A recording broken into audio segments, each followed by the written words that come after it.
Hello everyone. Welcome to today's video. This is Shanmugraj. We are continuing our journey on program governance role. Essentially, we're going to talk about program management office today. As we are aware, there are five performance domains we are discussing as part of program management standard. We are currently progressing with program governance, right? We already discussed strategy alignment, benefits management, and stakeholder engagement. So let's continue our journey on program governance. We already discussed there are three important aspects as part of program governance practices, which we have seen in my earlier several videos. We discussed about all those governance practices. Currently, we are discussing on program governance roles, and we'll be discussing program governance design and implementation in my future videos. So there are six program governance role we are discussing currently. Today we're going to discuss Program Management Office. We already discussed about sponsor and steering committee in my earlier videos.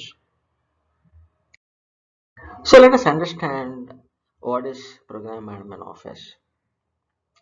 The Program Management Office is responsible for facilitating the governance practices. So as you know that the governance practices is being defined and implemented by the steering committee, but PMO is responsible for facilitating those.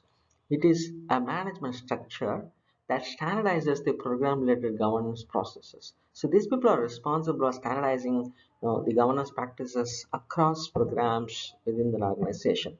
They also facilitate the sharing of resources, methodologies, tools and techniques, very crucial benefit of having a PMO.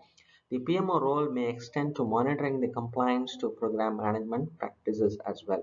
The design and formation of a PMO is tailored to its environment. It highly depends on the complexity and size of the organization. You can have multiple PMOs within an organization. You can have a PMO as a center of excellence and have a common practice. If you want to have a standardized practice and standardized methods and tools and techniques, you can have one common PMO as a center of excellence. So it depends on that. Some organizations very small, they may not even have the PMO as well, right? It highly depends on the context of the organization, how they are placed, and how they want to execute it. Yeah. So let us talk about the design and formulation of a PMO tailored to the environment. We already discussed in my previous slide as well. We can create multiple PMOs, can be established while pursuing exceptionally large, complicated, and complex programs. Creating a PMO as a center of excellence in a program governance practices while pursuing multiple programs seek to ensure high level of consistency, professionalism in the management. Then you can go for as a PMO as a center of excellence as one entity, right, which is cutting across all the programs.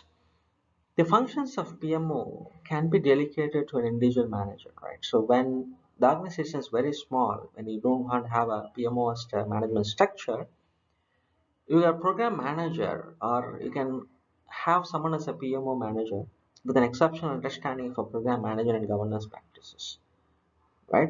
Or it can be directly to the individual program managers responsible for the oversight. You can have both options based on the organization size. So with that, we have come to the conclusion of today's video. Hope you got a fair idea about what is program management office and what are the responsibilities of that entity and what are the different ways we can tailor your PMO organization based on the context of your organization.